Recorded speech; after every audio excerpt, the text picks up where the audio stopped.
Bon, bonsoir tout le monde.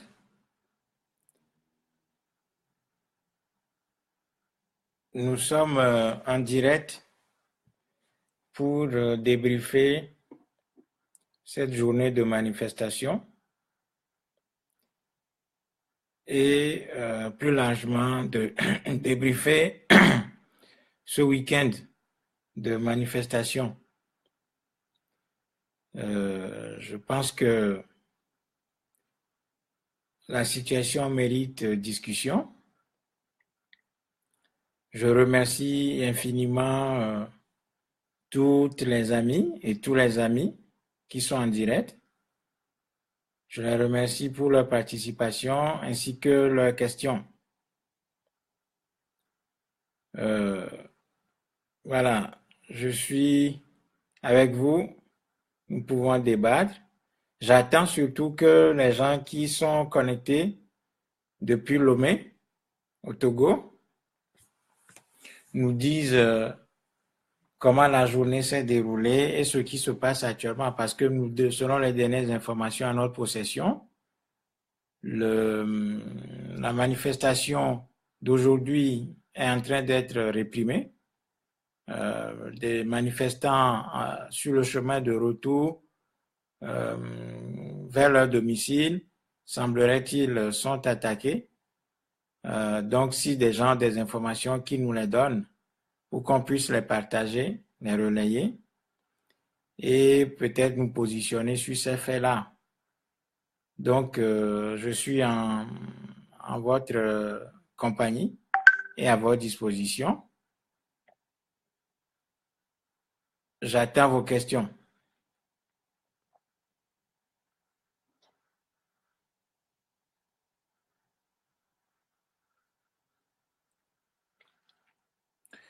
Alors, peut-être une petite introduction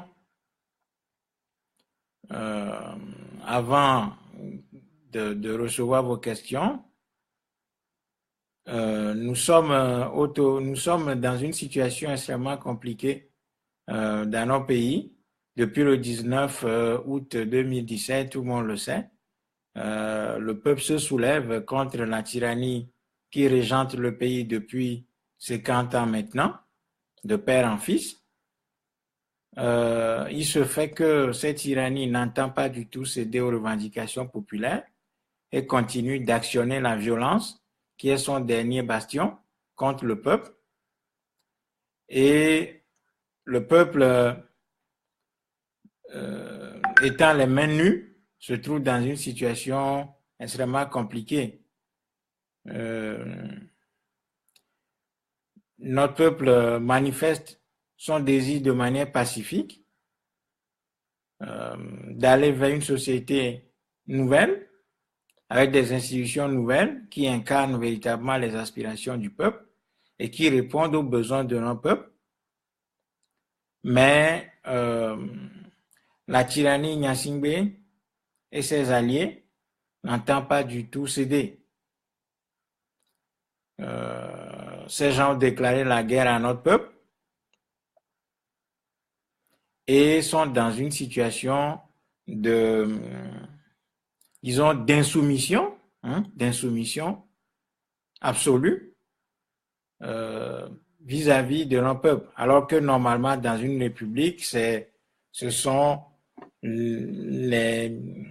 plutôt la volonté du peuple qui s'impose. Mais comme nous sommes dans une tyrannie, monarchie, une monarchie dynastique de type colonial, ces gens n'entendent pas du tout céder. Donc, je pense qu'aujourd'hui, il va falloir qu'on réfléchisse sur d'autres pistes où nous devons, comme je l'ai dit dernièrement, nous devons renforcer les capacités insurrectionnelles et opérationnelles de nos peuples. Parce que si nous voulons atteindre le résultat, nous devons utiliser une stratégie qui véritablement s'adapte à la situation que nous rencontrons, aux difficultés qui sont en face de nous. Et nous devons réarmer d'une manière ferme notre peuple pour qu'il puisse aller véritablement vers une révolution. Et cette révolution sera une révolution populaire, démocratique, mais doit être conduite de façon absolument ferme. Parce que le pouvoir que nous avons en face de nous ne va pas céder de manière facile. Donc, il nous faut organiser les choses différemment. C'est pour ça que la dernière fois, je parlais de la planification stratégique qui suppose la redéfinition du but de ce soulèvement populaire, doter ce soulèvement populaire d'un agenda précis et ensuite doter ce soulèvement d'une organisation.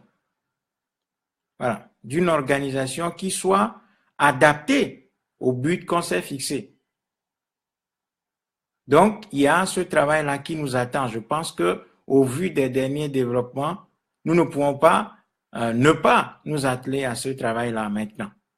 Et je pense que ceux qui conduisent le mouvement doivent aussi avoir la lucidité et le courage de chercher au sein de la population, aussi bien en interne qu'à l'étranger, les compétences et les ressources pour pouvoir implémenter ce travail de réorientation stratégique et ensuite d'organisation pour pouvoir atteindre l'objectif que le peuple togolais s'est fixé.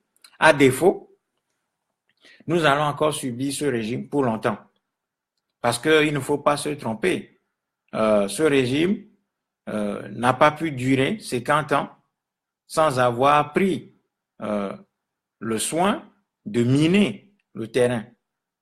C'est un pouvoir qui a des ramifications énormes et qui a des bases solides. Mais disposer des bases solides ne donne pas à un pouvoir le dessus sur le peuple, sur un peuple qui est organisé, déterminé et qui est conduit par un leadership visionnaire. Donc, ce n'est pas parce que le pouvoir paraît solide ou bien a les bases solides que le peuple ne peut pas le vaincre. Bien au contraire.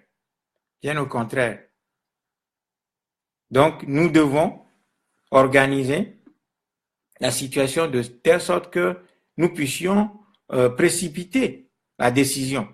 À défaut, si nous voulons nous engager dans cette logique de discussion, de négociation comme on nous le recommande et qui manifestement semble recueillir le consentement des dirigeants de l'opposition institutionnelle actuelle, eh bien, nous n'aurons ce que nous voulons éviter, c'est-à-dire apaiser la situation et gagner au moindre coût, nous n'aurons pas ça. Nous n'aurons pas ça. Non seulement nous n'aurons pas l'alternance, mais nous n'aurons pas de paix parce que nous ne pouvons pas prétendre acheter la paix à ce prix-là. On ne peut pas concéder à la tyrannie le temps et le bénéfice du doute. Voilà. On ne peut pas concéder à la tyrannie le temps et le bénéfice du doute. Ce pouvoir a montré suffisamment de quoi il est capable. Et ce pouvoir est la continuité absolue du système colonial. Donc, il faut partir de l'idée que on ne combat pas la colonisation par les réformes. La colonisation, on la détruit, on la combat par un soulèvement populaire bien organisé qui va jusqu'au bout. Donc, je pense que c'est ça qui est le travail qui nous attend et que nous devons faire maintenant. Ce travail, il est en train d'être abattu depuis plusieurs années, mais maintenant, vu le défi que nous lance notre peuple, nous devons être à mesure de reprendre ce travail-là, de l'accélérer et de faire en sorte que les décisions stratégiques soient prises très rapidement et être implémentées. Voilà le travail qui nous attend. Si nous ne faisons pas ce travail-là, nous aurons toutes les difficultés dans l'avenir. Voilà ce que je voulais dire en guise d'introduction à notre discussion. Donc, je suis à votre disposition et je réponds éventuellement à vos questions.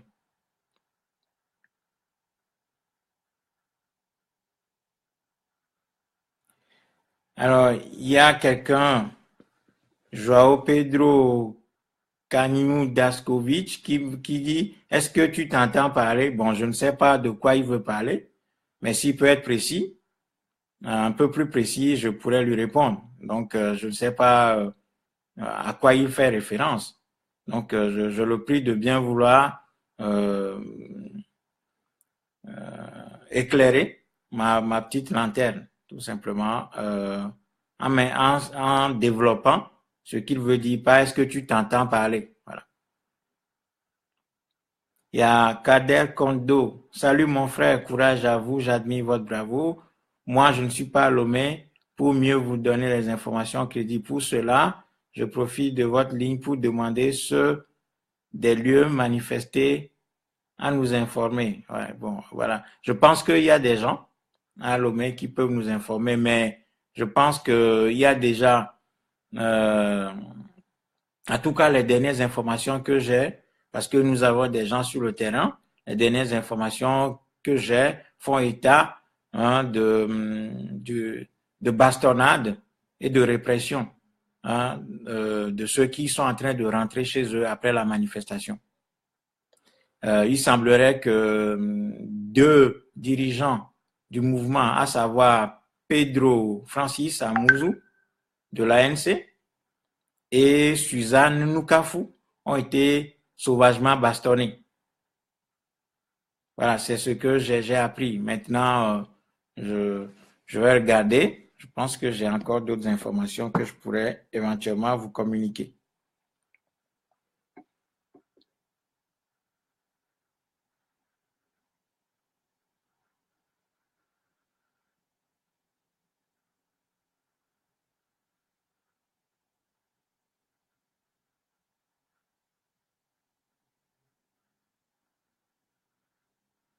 Alors, j'apprends que un quartier dénommé Dikame, à Bernard-Copé, dans les environs d'Agoué, champ de tir, majoritairement habité par les partisans du PNP, est bouclé par les militaires.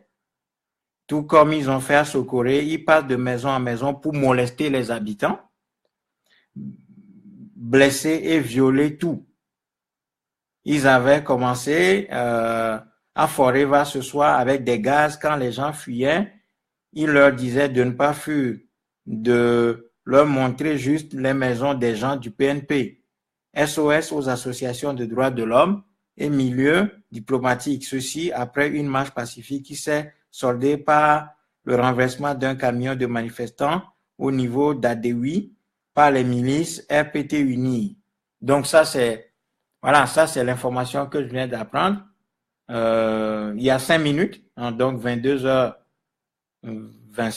donc 20h20 à Lomé. Donc voilà l'information que je viens d'apprendre. Le quartier d'Ikame au niveau d'Agoué, champ de tir, est complètement bouclé et les soldats passent de maison à maison pour tabasser, casser, violer et blesser les gens du PNP, en tout cas qui sont identifiés comme militants du PNP. Voilà les informations. C'est la dernière information que moi j'ai. Alors, il y a quelqu'un qui dit 2 ans pour quitter, c'est trop, nous cherchons du changement. Oui, bien sûr. Le changement, on peut l'obtenir de manière rapide, mais tout dépend de l'organisation qu'on met en place. C'est là toute la difficulté.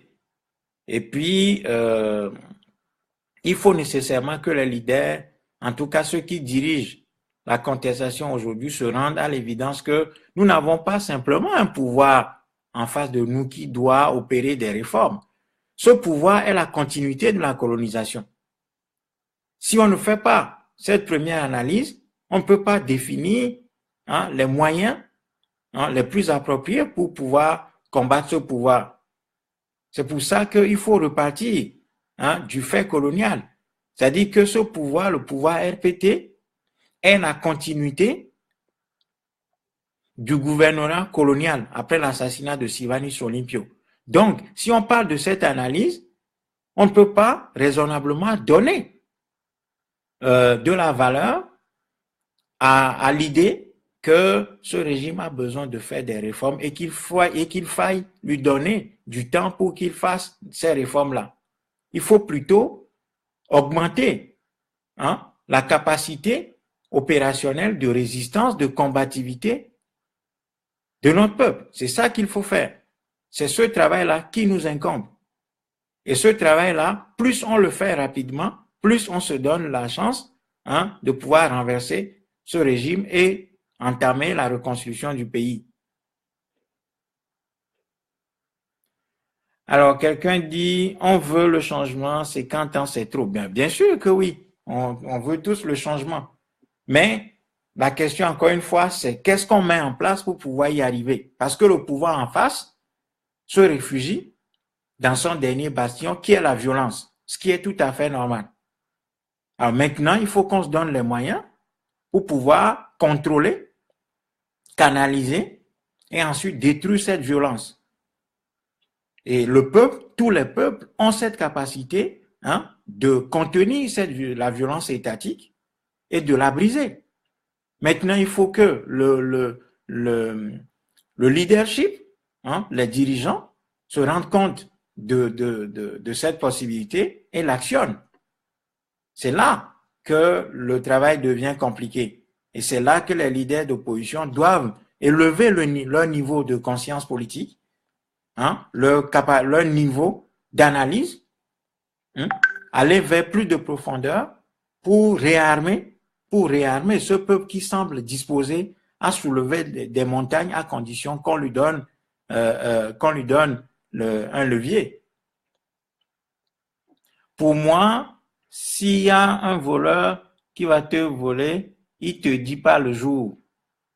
Bon, bien sûr, le voleur ne peut pas te dire le jour, mais le voleur, avant d'aller voler, il planifie son vol. C'est-à-dire qu'il fait le repérage du terrain, il sait à quelle heure tu es là, à quelle heure tu n'es pas là, et il sait quand opérer. Donc, je pense que nous devons nous inspirer de ce voleur-là et définir notre stratégie. De sorte que notre vol, entre guillemets, puisse se faire de manière rapide et efficace. Voilà, pour qu'on ne puisse pas être arrêté. Et je pense que le peuple togolais a les moyens, comme tous les autres peuples du monde, pour pouvoir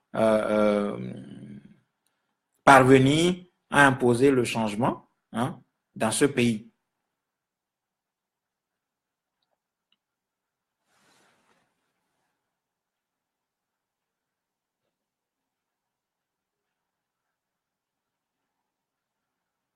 Alors, j'ai le frère Kader Kondo qui publie un commentaire faisant état effectivement du bastonnade, des barrages, des bastonnades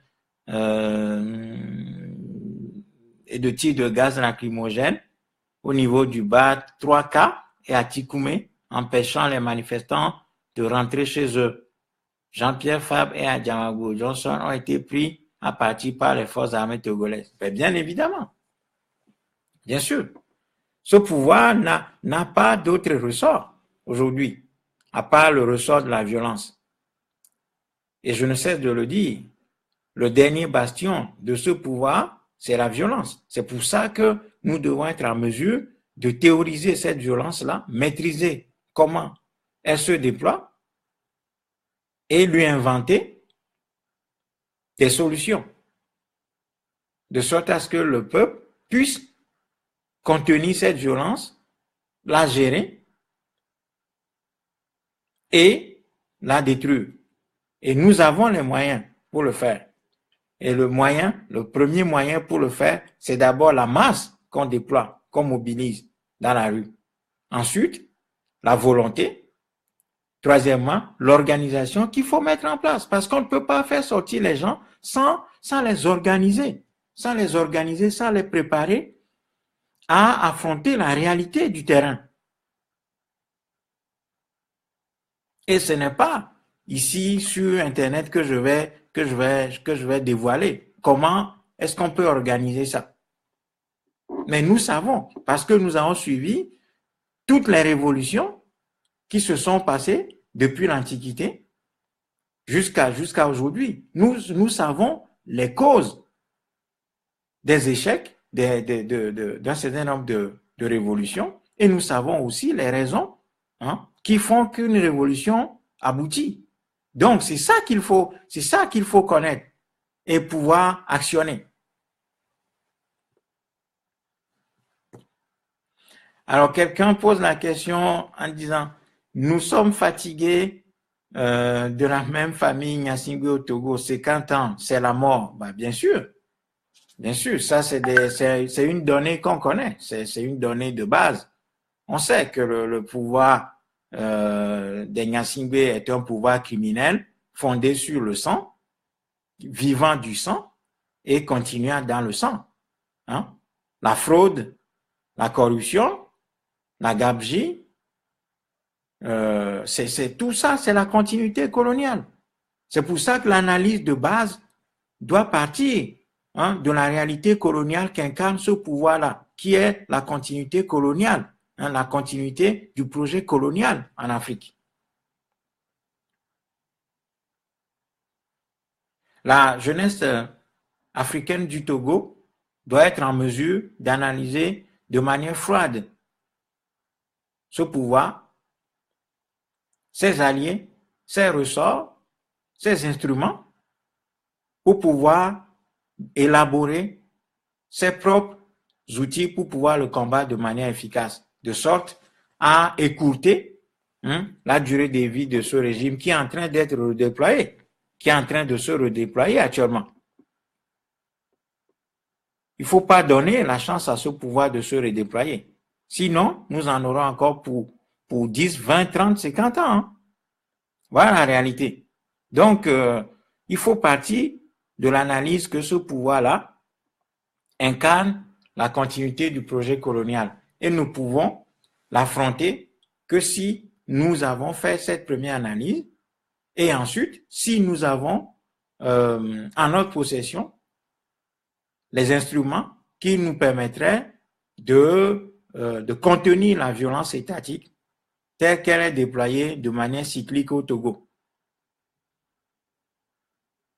Si nous ne faisons pas ce travail-là, ben nous allons chaque fois sortir dans la rue, après on nous tabasse, on rentre chez nous, il y a des blessés, on les soigne, ben ceux qui doivent mourir meurent, et le lendemain on recommence le même exercice.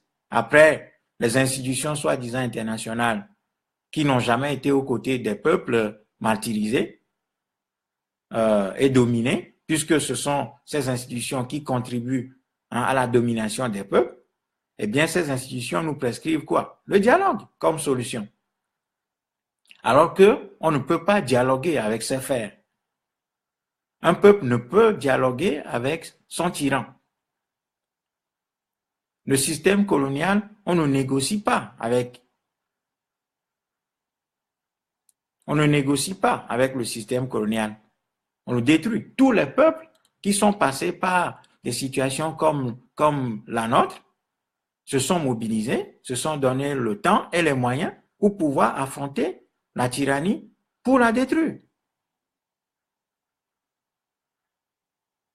C'est ça le devoir qui nous attend. Si nous ne faisons pas ce travail-là, ben, nous allons constater que nous nous mobilisons, c'est bien, mais si nous ne mettons pas les structures, la structuration adéquate et l'organisation qui doit accompagner cette mobilisation, eh bien, nous verrons que les résultats seront difficiles à atteindre. Alors, quelqu'un pose la question de savoir quelles seraient les mesures à prendre pour dénoncer leur violence et à qui il faut dénoncer. Non, je pense que la situation aujourd'hui ne demande plus de dénonciation. Nous avons dépassé l'étape de la dénonciation et les institutions devant lesquelles nous allons dénoncer ce pouvoir sont de mèche avec ce pouvoir. Parce que c'est une constante de l'histoire. Les institutions internationales, en guillemets, comme on les appelle, sont plutôt dans la logique de la domination et de l'exploitation continue du peuple africain et du sous-sol de notre peuple, du sol et du sous-sol de notre peuple. C'est pour ça que nous ne pouvons pas compter sur qui que ce soit. Nous n'avons pas d'alliés dans le monde. Le peuple noir n'a pas d'alliés dans le monde. Ça, il faut bien l'intégrer. Si nous avions des alliés, on n'aurait pas pu détruire le régime de Laurent Gbagbo. On n'aurait pas pu abattre Kadhafi, par exemple, qui sont des vrais panafricains, qui sont des vrais fils d'Afrique, des vrais fils dignes d'Afrique. Voyez, même Obama, qui soi-disant est noir, vous avez vu, durant sa présidence, c'est justement sous sa présidence qu'on a connu les deux agressions les plus féroces à l'encontre de nos peuples, aussi bien en Côte d'Ivoire qu'en Libye. Après, il y a le cas malien. Voyez? Donc, nous n'avons pas d'alliés. Les institutions devant lesquelles on va se plaindre, ça, les Africains doivent oublier ça. Les Africains doivent oublier ça. Parce que aucune institution, aucun peuple ne se bat pour libérer un autre. La réalité du monde, c'est qu'aucun peuple ne travaille à libérer un autre. C'est pour ça que le devoir nous revient à nous, de nous faire confiance, de mettre notre intelligence en mouvement pour bâtir les instruments pouvant nous donner l'avantage sur l'ennemi et ses alliés. Donc, c'est bien, si nous voulons, nous pouvons constituer des dossiers à déposer devant la Cour pénale internationale qui, il faut le rappeler, fait partie de la boîte à outils de l'Occident pour pouvoir dominer les peuples du tiers-monde. Parce que les plus grands criminels que sont Sarkozy, François Hollande, Obama, les George Bush, qui ont fait des guerres partout, qui ont détruit des pays, ces gens-là, la Cour pénale internationale ne les connaît pas. Donc, la Cour pénale internationale, c'est un instrument de domination élaboré par les Occidentaux. Ce n'est pas la justice, ce n'est pas la justice. On l'habille en justice, mais c'est le bras juridique qui permet à l'Occident d'arrêter, d'attraper les dirigeants qui ne lui sont pas soumis et de les punir. Si l'Occident n'a pas choisi la voie chirurgicale consistant à les tuer tout simplement. Donc, il faut que les Africains sortent sortent de leur tête ces idées d'institutions internationales ou de cadres internationaux qui vont appuyer la lutte de nos peuples. C'est ça la réalité du monde. C'est pour ça que nous devons faire confiance qu'à nous. Nous n'avons pas d'alliés dans le monde. Nous n'avons pas d'amis dans le monde. Ça, c'est une constante de l'histoire. Le peuple noir n'a pas d'alliés dans le monde. La CEDEAO, l'Union africaine, tout ça, ce sont des excroissances de l'Occident en Afrique. Ça ne nous apporte strictement rien. Donc, il faut oublier tout ça. Le peuple togolais doit compter sur lui-même et éventuellement sur ses alliés panafricanistes qui sont dans d'autres territoires africains confrontés aux mêmes problèmes, qui doivent nous soutenir. C'est tout.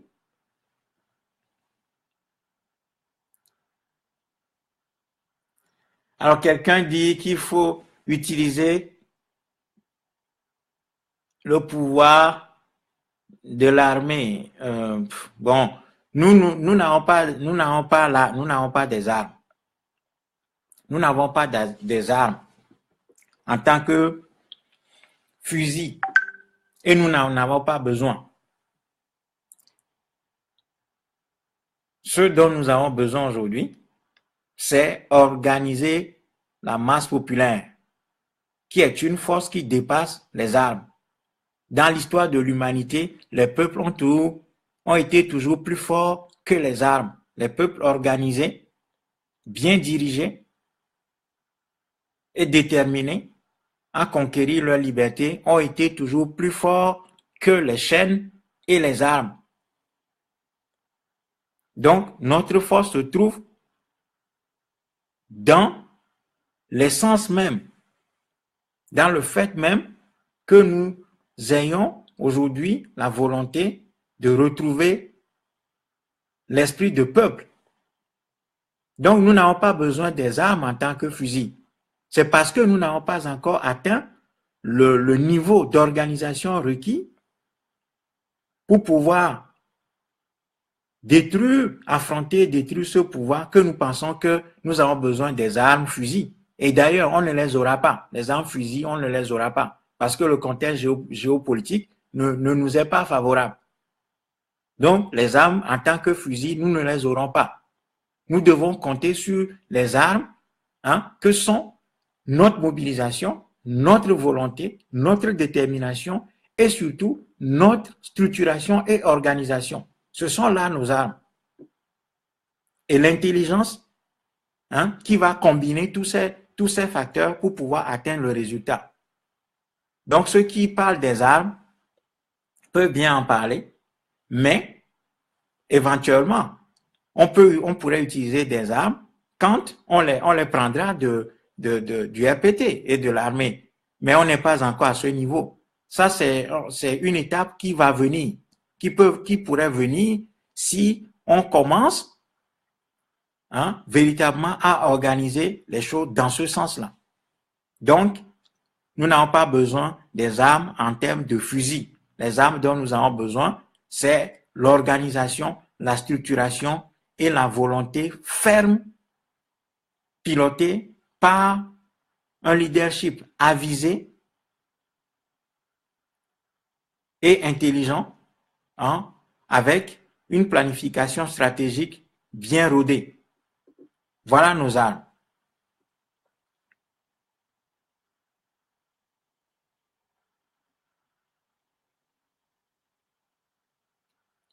Alors, quelqu'un dit, les chaînes internationales comme TV5, France 24 ne diffusent plus les manifestations. Y a-t-il un problème ou c'est une corruption du régime RPD? Il faut, encore une fois, rappeler aux Africains que les médias soi-disant internationaux ne sont pas nos alliés, ne sont pas des outils en notre faveur.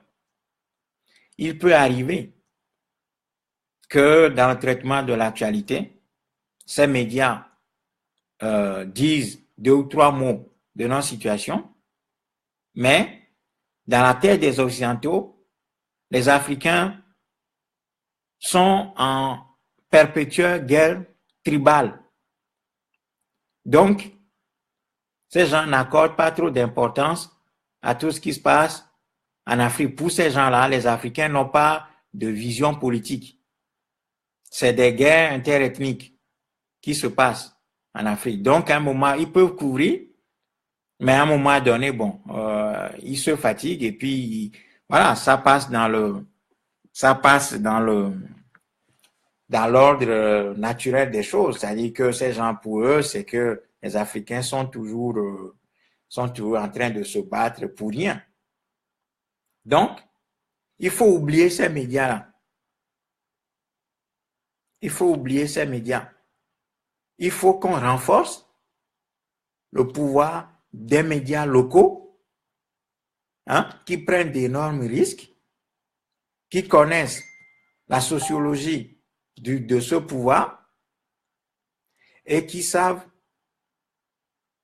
connaissent le pays profond et qui font un travail dans un environnement difficile. Il faut soutenir plutôt ces médias-là, les médias internationaux, les médias tels que France 24, TV5 et tout ça. Ça, c'est des médias, ce sont des déploiements de la France. Ça, c'est des déploiements de la France. Donc, la ligne éditoriale de ces de ces médias sont plutôt favorables hein, à la situation de domination du peuple noir. Et il faut aussi se rendre à l'évidence que ces gens ne qualifient de dictateurs que ceux qui véritablement s'opposent aux Occidentaux, à leurs intérêts. Donc, ces gens-là, il faut les oublier. Il faut renforcer les médias locaux, les journalistes togolais qui prennent d'énormes risques à révéler des choses, à nous informer quotidiennement. Ce sont ces gens-là qui sont nos médias. Et nous devons nous en contenter. Point barre. Ensuite, nous pouvons utiliser le canal de ce qu'on appelle communément les réseaux sociaux pour nous informer. En dehors de ça, laissons les médias occidentaux à leurs occupations quotidiennes. C'est tout. Voilà. Alors, quelqu'un pose la question de savoir, selon vous, si le président Faure quitte aujourd'hui, qui parmi les opposants peut faire une transition transparente et sérieuse? Alors, nous, ce que nous proposons, c'est que lorsque ce régime aura chuté, il ne faut pas prendre la voie du Burkina Faso en se précipitant vers l'organisation d'une élection soi-disant présidentielle. Non. On doit refondre les institutions. C'est pour ça que au mouvement pour la libération totale et la reconstruction de l'Afrique, nous proposons qu'à la chute de ce régime, qu'il y ait une constituante qui soit mise sur pied pour réécrire une constitution pour nos pays. Et cette constitution, cette nouvelle constitution, doit prendre en compte notre culture en tant que peuple africain, doit inscrire en son sein les valeurs qui sont les valeurs africaines qui nous sont niées par la colonisation, qui ont été détruites par la colonisation. Nous devons rebâtir un État fondé sur nos valeurs culturelles endogènes africaines. Parce que l'État africain ne peut pas être une pâle copie de l'État occidental qui répond d'une histoire, d'une anthropologie, d'une sociologie, d'une vision du monde, d'une logique économique qui n'est pas la logique des Africains. Pour ce faire, nous devons aller puiser les éléments de notre renaissance dans notre panier historique qu'est l'Égypte antique, où les Africains ont inventé des États puissants, l'Égypte antique. C'est ça le travail qui nous attend. Donc, il ne s'agira pas de faire une transition du type je ne sais quoi, pour replonger le Togo dans le sillage de la colonisation. Non, nous devons inventer quelque chose de radicalement nouveau qui va inscrire notre peuple dans la durée et dans le cours normal de son histoire. D'où il a été démis et empêché, détourné de sa voie naturelle vers le progrès. Donc, nous proposons qu'il y ait une constituante qui soit mise en place. Et les éléments qui doivent constituer cette constituante, nous les savons. Nous avons documenté tout ça. Le moment venu, on mettra tout ça à la place publique pour que nous puissions en débattre. Mais nous n'allons aucunement vers une transition qui va nous reconduire dans la situation que nous connaissons aujourd'hui. Alors, évidemment, quand on prend ceux qui aujourd'hui dirigent la contestation, je pense qu'il y a des gens parmi eux qui peuvent en attendant que la constituante fasse son travail et réécrive une constitution pour notre pays qui va être adoptée par référendum, parce que la constitution de 92 dont on parle, est une pâle copie de la Constitution française. Même si aujourd'hui on revendique son retour plein et entier, ben, nous ne devons pas nous dispenser de la critique qui est que cette Constitution de 92 est une photocopie, est une pâle copie de la Constitution française. Nous devons sortir de ça pour créer une nouvelle Constitution qui réponde véritablement de notre anthropologie, de notre histoire, de notre vision du monde, de notre façon d'organiser l'État, nos valeurs et ensuite notre vision économique. Voilà les axes que doit constituer, que doit porter la Constitution que nos pays doivent avoir à la chute de ce régime-là. Donc, quant à savoir qui peut diriger le pays, je pense qu'il y a des gens valeureux aussi bien à l'intérieur du pays que dans la diaspora pour pouvoir relever très rapidement notre pays. Nous connaissons l'histoire, nous sommes prêts. Je pense que et aussi bien Fabre, Tipi Achadam et quelques autres peuvent bien diriger le travail transitoire en attendant que la constituante qui doit être mise sur pied finisse son travail et soumette le nouveau texte constitutionnel d'un Togo nouveau, radicalement nouveau, au référendum. Voilà ce que je peux dire sur ce point. Alors, quelqu'un pose la question de savoir, moi j'aimerais savoir la marche d'aujourd'hui qui a eu lieu. Est-ce que l'Union africaine a déployé les gens pour suivre les marches? Alors, je veux redire, peut-être que vous n'étiez pas là, Monsieur Kader Ali Zati, quand je parlais de ces institutions dites internationales. L'Union africaine, ce n'est rien. L'Union africaine, c'est la continuité même de la colonisation de l'Afrique. Parce que cette Union africaine est issue de ce qu'on appelle le groupe de Monrovia. Le groupe de Monrovia qui est constitué de des gens comme Senghor,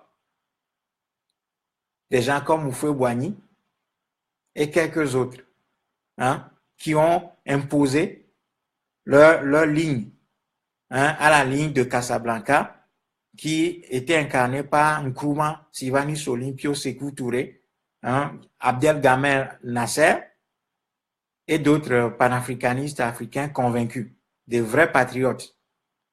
Donc cette Union africaine n'est rien, il faut l'ignorer. Quand l'Afrique se sera refaite, l'Union africaine sous sa forme actuelle doit disparaître pour faire place à une vraie Union africaine qui défende véritablement les intérêts de nos peuples et qui protège notre peuple. Donc cette Union africaine sous sa forme actuelle n'est rien du tout, si ce n'est que la continuité parfaite du projet colonial en Afrique. Il faut l'oublier.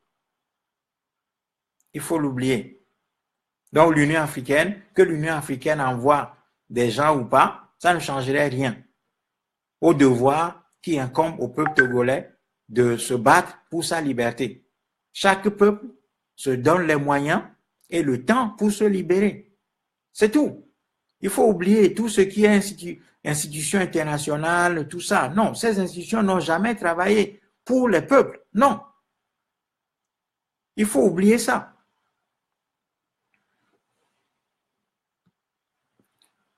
Quelqu'un dit, on devrait se sacrifier une fois pour de bon. Bien sûr que c'est ça qu'il faut faire. On n'a pas d'autre solution. Parce que ceux qui croient qu'on peut s'acheter la liberté à vil prix se trompent. Ceux qui pensent que en donnant une chance à la tyrannie, par le biais du dialogue, de la discussion, de la négociation, qu'ils auront la paix, on n'aura pas. On n'aura ni la paix, ni le changement. Parce que la tyrannie a pour fondement et essence la négation de la volonté populaire, des intérêts populaires, des intérêts collectifs. La tyrannie est la négation même des intérêts collectifs. C'est pour ça que plus on donne des chances à cette tyrannie, plus elle s'ancre et se redéploie. Donc, évidemment, que nous sommes en train déjà de mourir. Donc, ça ne sert à rien de reporter à demain ce qu'on pouvait faire aujourd'hui, bien sûr en payant le prix, puisque même si on reporte à demain, nous aurons le prix, nous aurons toujours à payer ce prix-là. Le prix, on va le payer, c'est clair. Donc, vaut mieux le payer maintenant. Mais nous ne pouvons pas nous jeter comme ça dans la bataille, sans avoir pris le soin de nous structurer, de nous organiser efficacement avec une planification stratégique qui nous donne des indications claires sur ce que nous devons faire sur l'échelle du temps. C'est ça le travail de structuration qui nous attend et de réorientation stratégique qui nous attend. Si nous ne faisons pas ce travail-là, bien évidemment que nous pouvons enregistrer des morts, mais ces morts-là seront des morts pour le moment, seront des sacrifiés pour pas grand-chose. Donc, ce travail-là nous attend toujours. Il n'y a pas de raccourci vers la liberté. Il n'y a pas de raccourci vers la liberté. Les peuples doivent affronter les défis qu'ils ont en face d'eux, triompher de ces défis-là pour redevenir des peuples. Voilà. Pour le moment, nous ne sommes plus un peuple. C'est ça que nous sommes en train de rechercher aujourd'hui. Donc, nous devons faire ce travail-là. Savoir que pour qu'un peuple redevienne libre, maître de son destin, il y a un prix à payer. Et ce prix-là, que ce peuple le fuit aujourd'hui ou pas, ce prix va le rattraper. Donc, sur la longue durée, nous aurons toujours à payer ce prix-là. Et je pense que plus vite nous nous organisons pour le payer, mieux c'est. Parce que plus nous allons donner du temps à ce régime, plus il fera des victimes. C'est clair.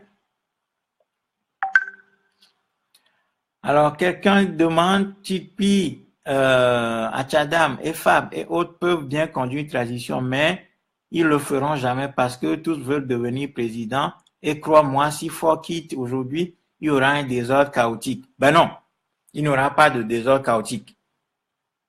Il n'y aura pas de désordre chaotique. Ford n'est pas immortel. Ford Gnassingbé n'est pas immortel. Comme son père. Et il n'y aura pas de désordre parce que nos pays, comme tous les autres peuples, sont suffisamment préparés. Nos peuples sont suffisamment préparés, a vécu des choses, des expériences extrêmement douloureuses pour pouvoir se prendre en charge et s'organiser. Donc, il ne faut pas penser que Ford Gnassingbé est indispensable. Les cimetières sont pleins. Les cimetières sont pleins de gens indispensables. Donc, Ford Gnassingbé n'est pas le garant de l'ordre au Togo aujourd'hui. Bien au contraire. Bien au contraire, Ford Gnassingbé est justement la source de tout le désordre qu'on a dans le pays. Et quand Ford Gnassingbé ne sera plus au pouvoir, ce pays sera bien entretenu. Il n'y aura aucun désordre. Il n'y aura aucun débordement. Il n'y aura aucun débordement. Il n'y a pas de guerre ethnique entre nous, Togolais. Et nous avons construit. Et nous construisons. Nous continuons de construire suffisamment de digues pour éviter que des conflits explosent entre nous, en tant que entre différentes composantes des Africains du Togo. Nous sommes Africains, c'est pour ça qu'il faut l'affirmer. Nous sommes Africains. Nous ne sommes même pas des Togolais, nous sommes Africains. Parce que le Togo est une construction coloniale. Le Togo n'a pas été défini par ceux qui y habitent. Le Togo a été défini à partir de deux éléments. La conférence de Berlin, qui a acté le morcellement de l'Afrique, et ensuite une série d'accords entre la France et la Grande-Bretagne d'un côté, la France et l'Allemagne, ainsi de suite. Voilà, ce sont ces accords-là qui ont fondé le Togo. Donc, avant tout, nous sommes des Africains. Et nous ne nous bouffons pas le nez entre nous tous les matins quand nous nous réveillons. Nous sommes un peuple, nous sommes un même peuple. C'est sur ça qu'il faut insister. C'est pour ça qu'il n'y aura pas de désordre, il n'y aura pas de débordement à la chute de Faure Gnassingbé. Parce que Faure Gnassingbé, justement, celui qui entretient le pouvoir RPT est justement celui qui entretient le désordre aujourd'hui dans le territoire africain du Togo.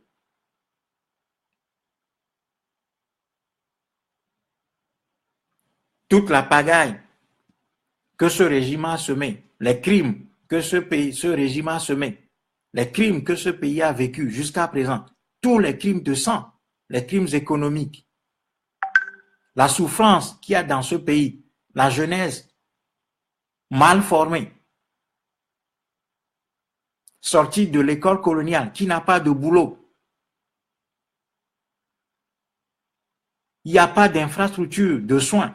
Quand eux, ils sont malades, ils viennent se soigner en Europe. Ils viennent se soigner en Europe.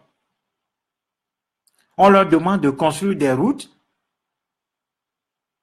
Ils achètent des 4x4 rutilantes avec des amortisseurs bien huilés. Quand ils tombent dans les nids de poules, eux, ils ne sentent rien. On leur demande de construire des hôpitaux. Ils prennent des avions pour venir se soigner en Europe.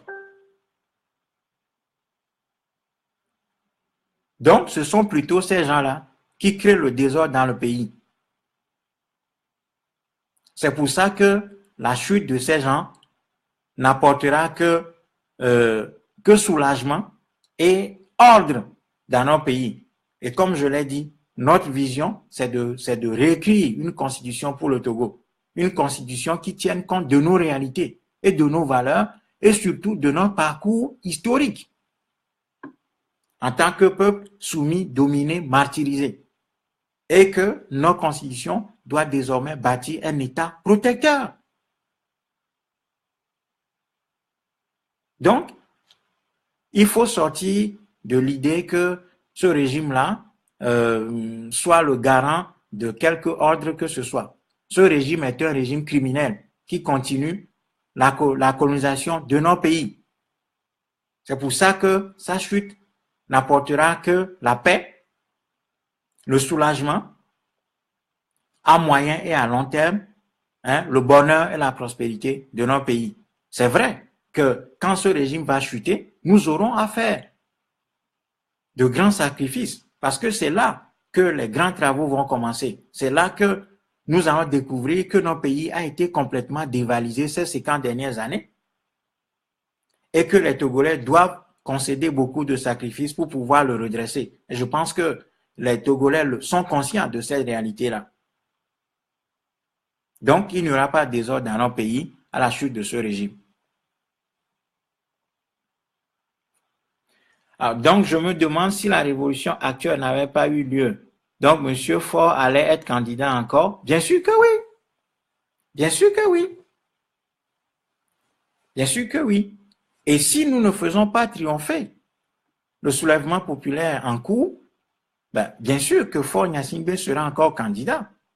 Et puis, ce qu'il faut savoir, c'est que le retour à la Constitution de 92 ne signifie pas que, à supposer que cette Constitution de 92 écarte Faure Gnassingbé du pouvoir, à supposer que la Constitution de 92 écarte Faure Gnassingbé du pouvoir.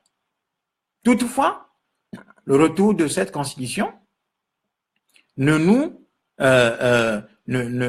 épargnera pas le RPT. Ça veut dire que Faure peut partir, Faure Gnassingbé peut partir et placer un de ses frères, un autre Gnassingbé, ou un apparatique du RPT au pouvoir qui va sauvegarder leurs acquis. C'est pour ça que la Constitution de 92 n'est pas la panacée de tous les maux et les pièges que le RPT nous a causés et nous tend.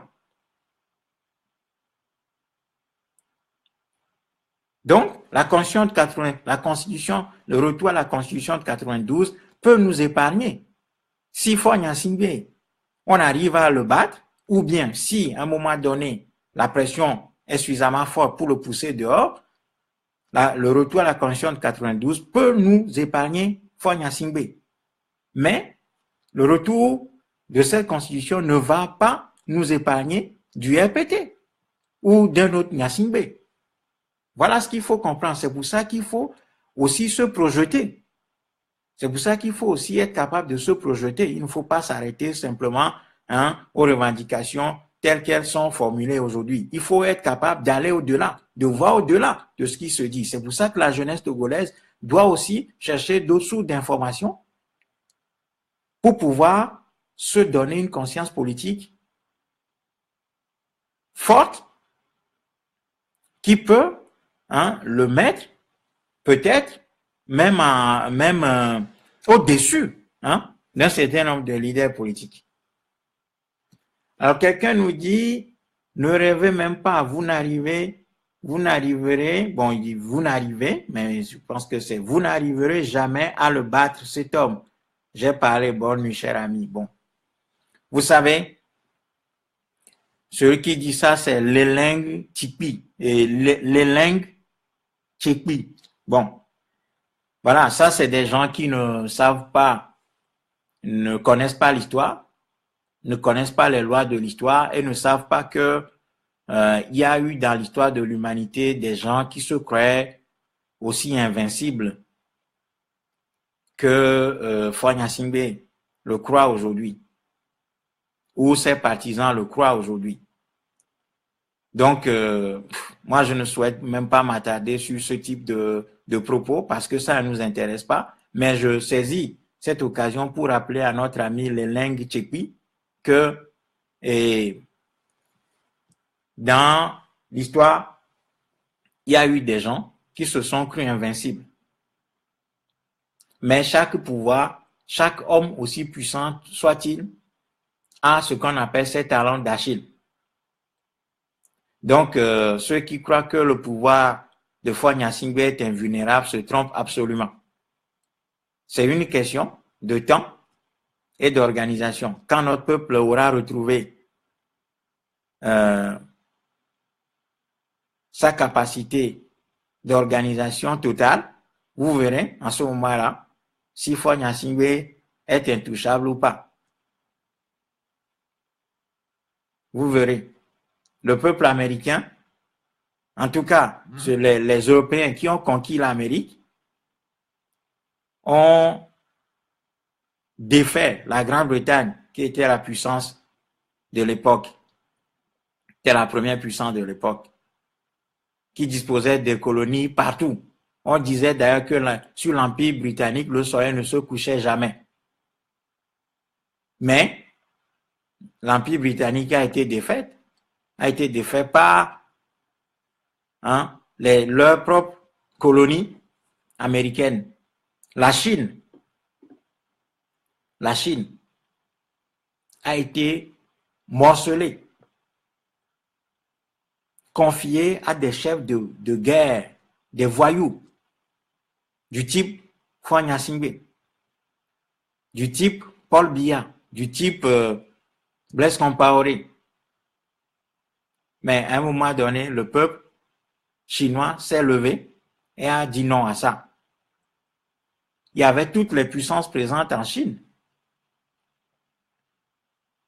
Les Chinois étaient démoralisés.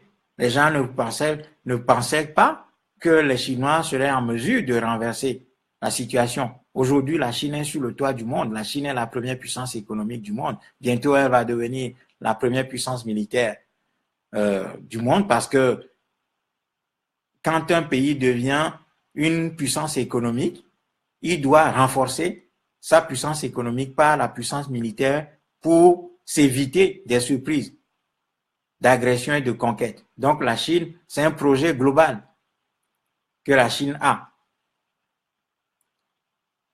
Les Chinois ont renversé les féodalités et se sont donné aujourd'hui un État qui répond aux aspirations du peuple. Donc, ceux qui pensent que Poignassimbe est intouchable se trompent. Ils n'ont qu'à relire un peu l'histoire. Ils n'ont qu'à relire un peu l'histoire. La France,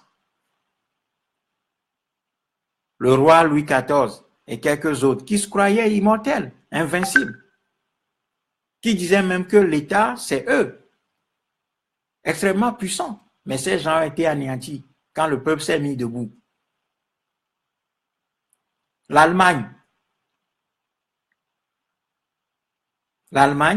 a été morcelée par les grandes puissances de l'époque, l'Espagne et le Portugal et la Grande-Bretagne, la France aussi. Mais les Allemands se sont mis debout et ils se sont redressés. L'Italie, la Renaissance italienne, les Italiens ont fait la révolution. Ils ont fait renaître leur pays. Je ne vais même pas remonter l'histoire pour aller dans la Grèce antique, la Rome et tout ça, où les Césars, tout ça, se croyaient invincibles. Mais lorsque le peuple se met debout, les bases de la tyrannie tremblent et finissent par tomber. Donc, ceux qui défient les lois de l'histoire et qui mettent au défi tout un peuple n'ont qu'à bien garder à l'esprit que aucune tyrannie, quelle qu'elle soit, n'a triomphé d'un peuple qui s'est mis debout de manière organisée sous la direction d'un leadership visionnaire, puissant et courageux. Donc, c'est une question de temps. Vous allez voir.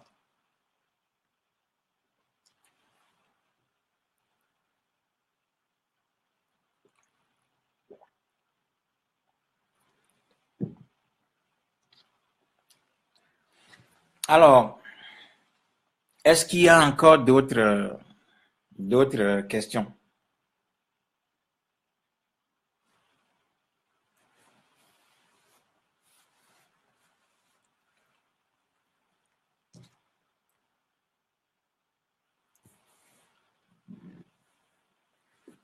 Alors, je vais voir quelle est l'évolution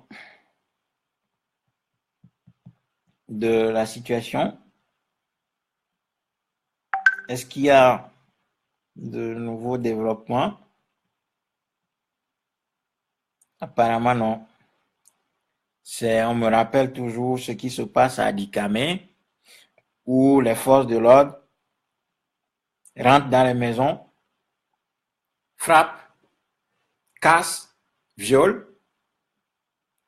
des gens, molestent des habitants sous prétexte qu'ils sont des partisans du PNP.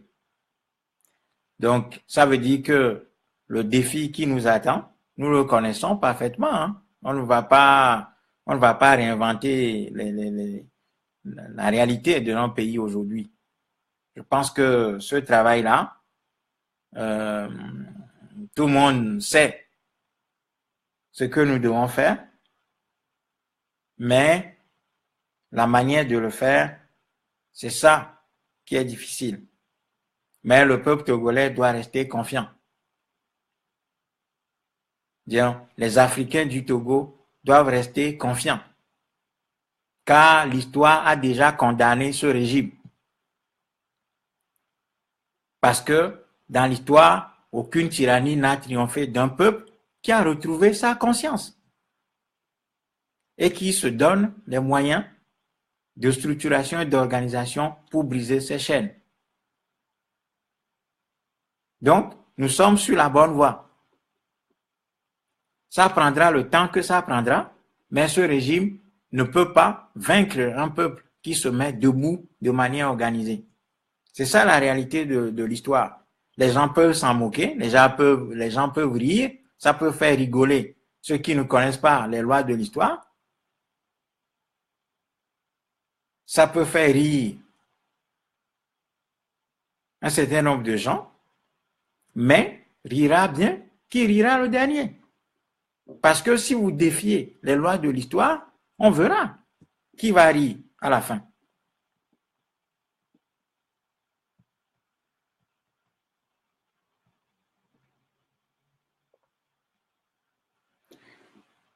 Alors, quelqu'un écrit,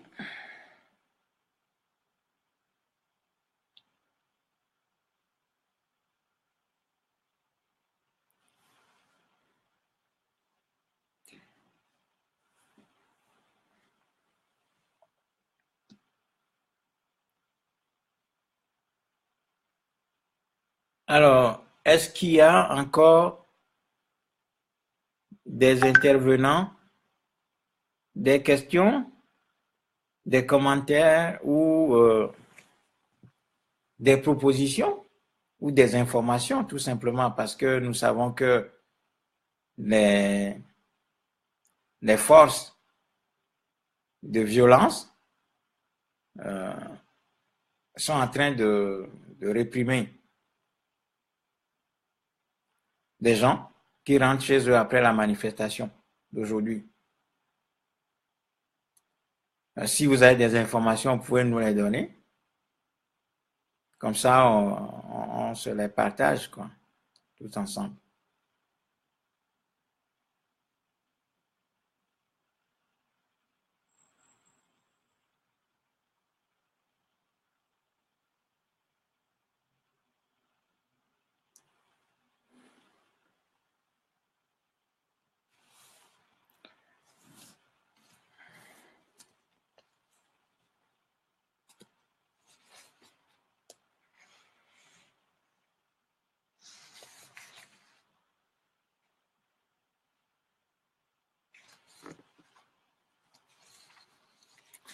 Ce qu'il faut peut-être dire,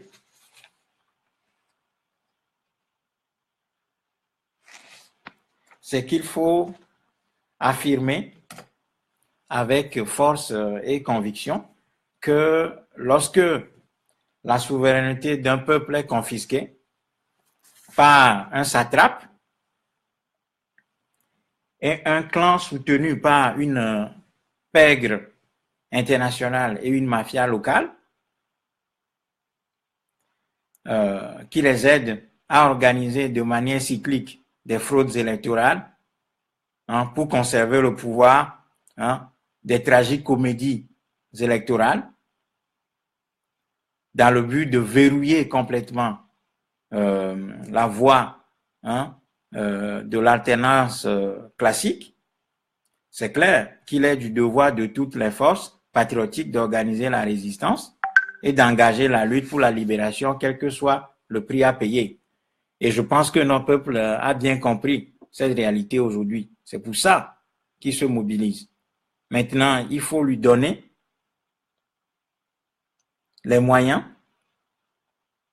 qui renforcent ses capacités organisationnelles et opérationnelles,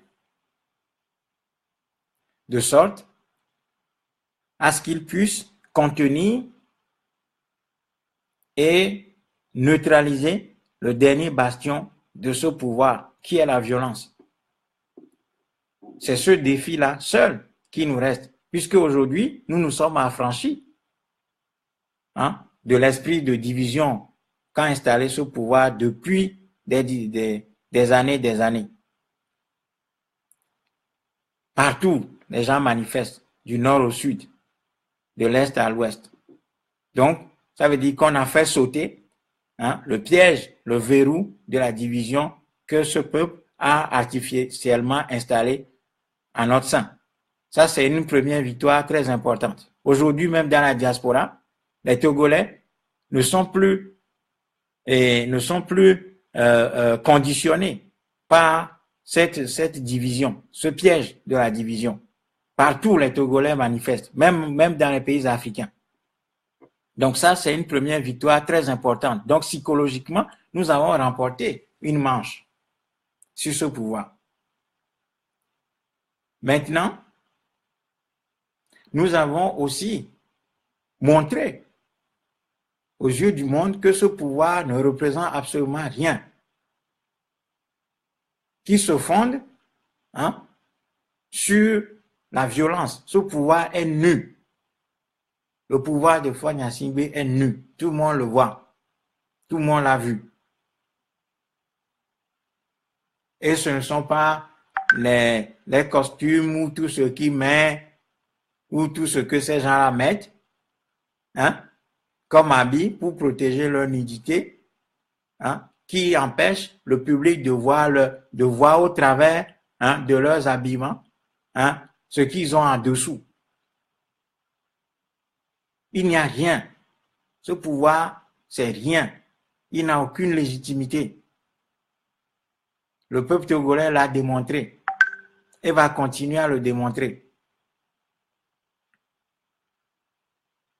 Mais pour aller à l'étape décisive et remporter définitivement la victoire, puisque l'histoire, de toutes les manières, nous donne cette victoire, pour la précipiter, pour faire en sorte que le prix ne soit pas assez, ne soit pas trop élevé, il nous faut nous organiser pour à la fois contenir, gérer et détruire la violence qui est son dernier bastion. C'est le dernier instrument qu'il a en sa possession. À part ça, il n'y a plus rien. Une fois qu'on aura acquis les instruments de la gestion de la violence étatique, qui est la dernière arme en possession du tyran, il n'y a plus rien. Voilà. Ce pouvoir s'en ira et le peuple togolais va commencer le travail de reconstruction de ce pays sur de nouvelles bases, sur la base de notre africanité et de nos valeurs culturelles intrinsèques, redécouvertes, parce que l'Afrique d'aujourd'hui est une sorte de greffe. L'Africain d'aujourd'hui est un être complètement réinventé, reprogrammé. Donc, nous allons nous déprogrammer pour nous reprogrammer ensuite. Redevenir tout simplement un peuple africain ancré dans la culture africaine en allant puiser les éléments de notre renaissance, hein, dans notre panier historique qu'est l'Égypte antique, qui est la plus grande réussite que les Noirs ont opéré dans leur histoire.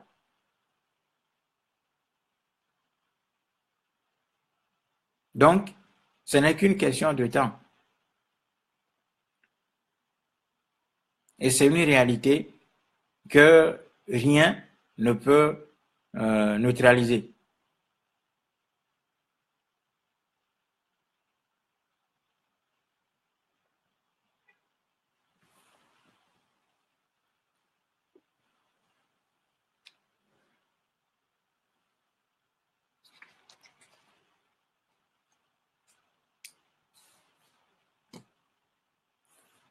Alors, est-ce qu'il y a encore d'autres intervenants?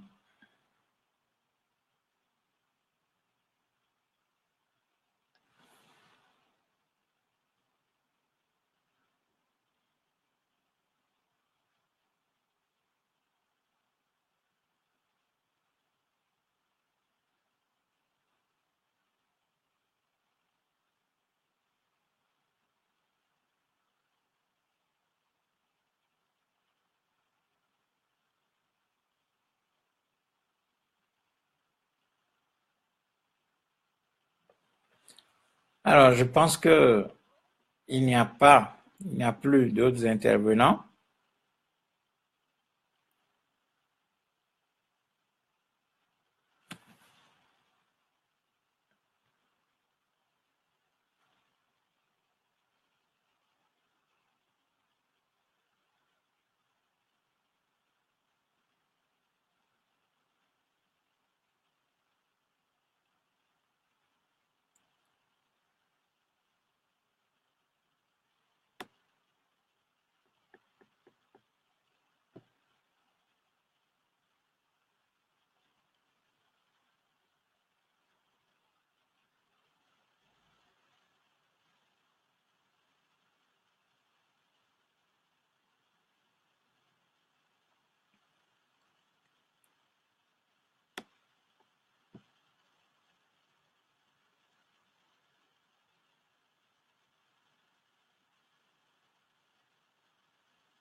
Alors, je pense que,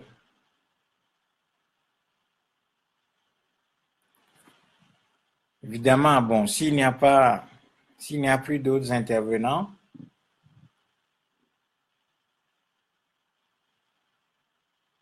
nous allons, je me donne encore quelques minutes pour voir s'il y a d'autres intervenants. S'il n'y en a pas, on va devoir arrêter pour aujourd'hui. Mais je voudrais rappeler que ce week-end de manifestation est riche d'enseignements. Surtout la journée d'aujourd'hui, qui a montré une mobilisation énorme, extraordinaire, est le témoignage de la détermination sans faille des Africains du Togo à sortir des faits dans lesquels ils se trouvent et à entamer la reconstruction du pays sur de nouvelles bases. Cette volonté est à saluer.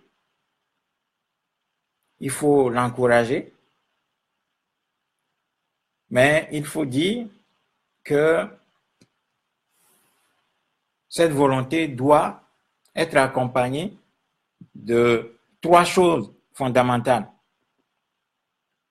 Un, il faut une réorientation stratégique de ce soulèvement. Ça veut dire qu'il faut redéfinir le but de ce soulèvement à partir d'une analyse historique qui nous impose de voir ce régime comme la continuité du système colonial, pas comme un État qui a besoin simplement, qui a déjà des institutions et qui n'a besoin que de réformes. Donc, réorientation stratégique avec une planification qui va avec. Planification stratégique, ça veut dire qu'on doit se doter d'un agenda précis avec des prévisions,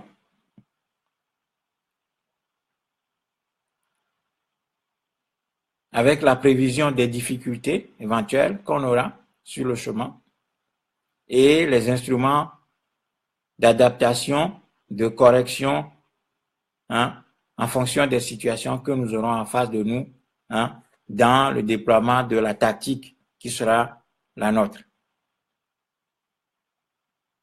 Premier élément. Deuxième condition, deuxième élément, c'est que à partir du moment où on fait la réorientation stratégique,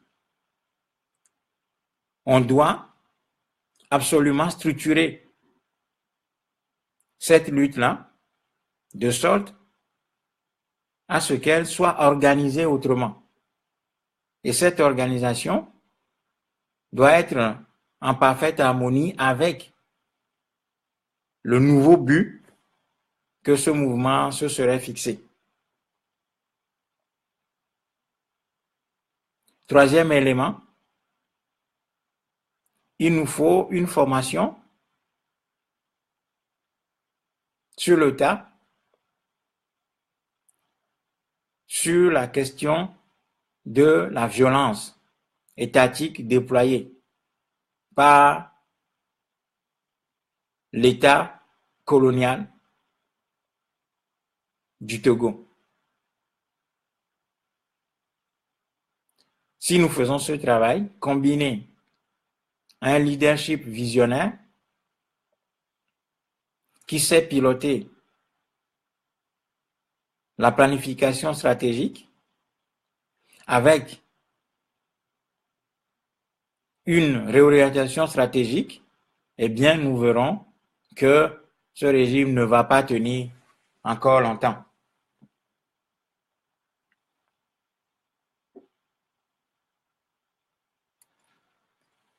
Donc, notre défi aujourd'hui,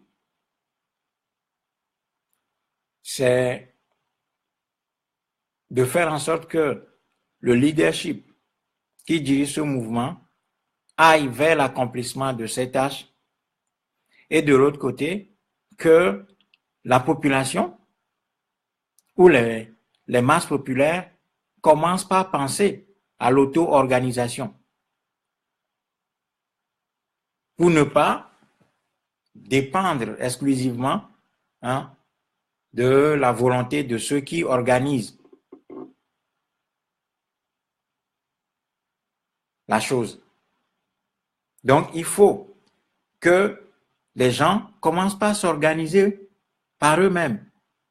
Et quand une foule mobilisée commence aussi par s'organiser par elle-même, c'est qu'elle est parvenue à un niveau de maturité à pouvoir faire la décision d'elle-même, sans qu'on lui indique la voie.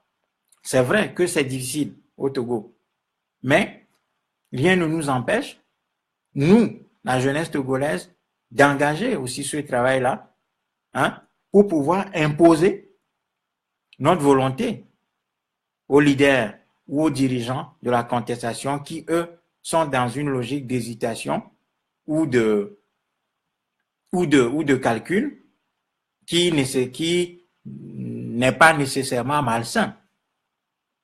Mais, voilà, il se fait que ces gens sont un peu dans le doute et sont dans une zone grise où eux-mêmes, certainement animés de bonnes intentions, ne sont pas dans la logique de conduire le peuple mobilisé vers la saisie des points stratégiques de ce pouvoir. Donc, il faut que la jeunesse togolaise, la jeunesse africaine du Togo, reprenne les choses en main, s'organise et impose sa décision ou la décision du peuple togolais à ces leaders-là. Ça aussi, c'est possible.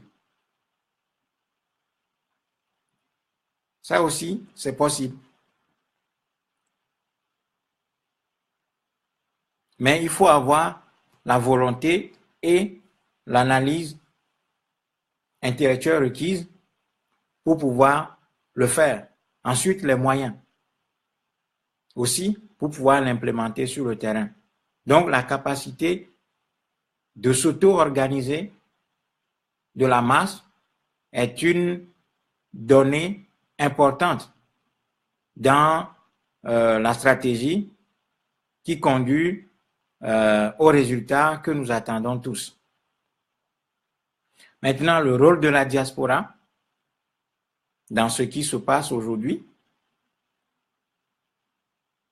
c'est que la diaspora, en tout cas, moi je n'aime pas le terme la diaspora, je préfère les Togolais de l'étranger, les Togolaises et Togolais vivant à l'étranger.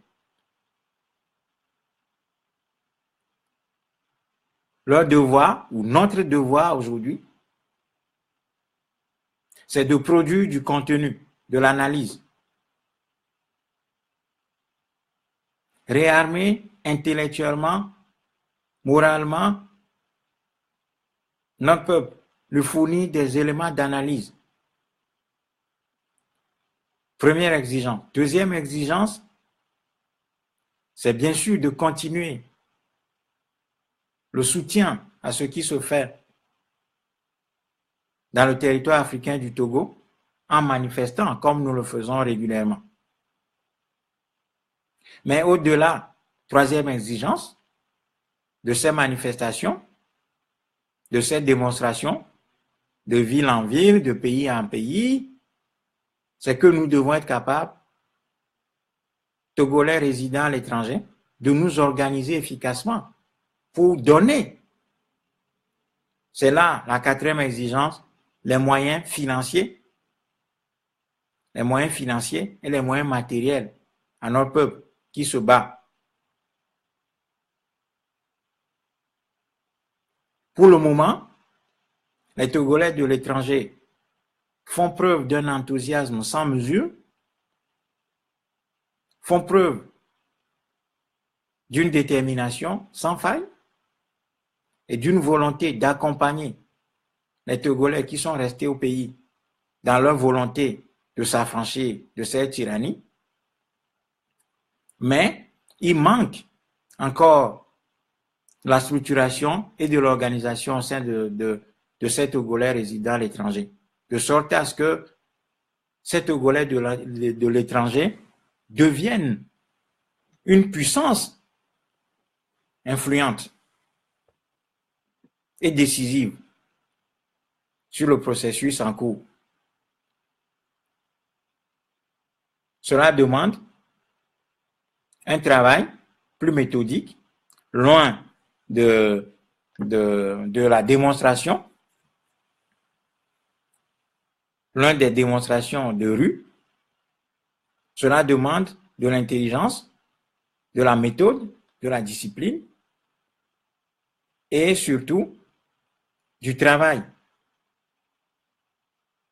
Donc, les Togolais résidant à l'étranger doivent faire leur part du boulot. Que les gens ne se disent pas qu'ils sont fatigués ou que la décision tarde à venir. Ben, si la décision tarde à venir, c'est aussi parce que nous, les Togolais de l'étranger, nous ne sommes pas suffisamment organisés pour être une puissance, pour être un levier d'influence décisif, hein, sur le, ou un levier qui pèse de tout son poids, hein, dans la construction de la décision. Il y a ce travail-là que nous devons faire. Donc la diaspora, ou, comme je l'ai dit, les Togolais résidant à l'étranger, doivent faire leur part aussi. Ils le font, c'est sûr. Ils le font. Au travers, j'en sais quelque chose. Pour avoir été pour être dans différentes organisations. Mais c'est difficile. Ce n'est pas facile. On le sait. C'est difficile.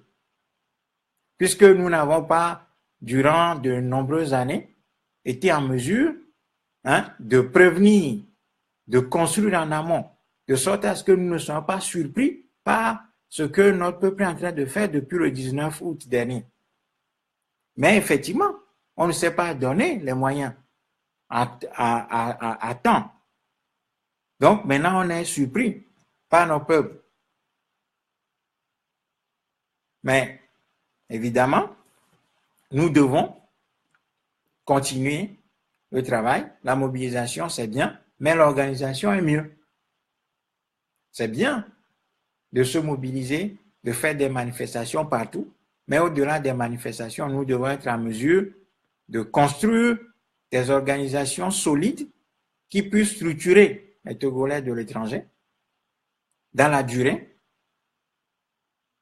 pour qu'ils puissent s'organiser de manière durable pour soutenir ceux qui, au pays, se battent. Ça, c'est le travail qui nous attend et qui nous incombe. Je pense que ça a commencé. Il faut l'amplifier, l'accentuer et faire en sorte que, d'ailleurs, le projet que nous avons, qui est la caravane de la diaspora togolaise en Europe, cette caravane doit pouvoir être accueillie partout. C'est une caravane qui est ouverte, libre. Invitez la caravane chez vous pour que la caravane puisse venir vous parler, rencontrer des Togolais et essayer de les organiser, de sorte à ce que nous ayons des Togolais de l'étranger structurés sur la durée, préparés aussi bien pour cette phase historique de combat que nous traversons, que notre pays traverse, et surtout préparer, hein, la reconstruction du pays. Parce que notre poids ne doit pas manquer, hein, aussi bien dans l'étape que nous traversons aujourd'hui que dans la période future de la reconstruction de notre pays. Donc voilà les défis et tout ce qui nous attend. Sur ce, je souhaite une excellente soirée, une bonne nuit à toutes les personnes qui, de près ou de loin, nous ont suivis ou m'ont suivi, qui ont posé des questions. Je remercie aussi tous ceux qui ont commenté et qui nous ont permis de dire 2-3 choses cette nuit. Donc, rendez-vous la prochaine fois. Que nos ancêtres veillent sur vous. Que ceux qui croient en Dieu, que Dieu veille sur eux. Ceux qui croient en Allah, que Allah veille sur eux. Ceux qui croient en nos dieux africains, ancestraux, qu'ils les protègent et que la paix et la combativité, l'esprit de décision règnent dans vos foyers, dans vos familles, dans vos entreprises et que la victoire soit au peuple togolais. Je vous remercie. À très bientôt.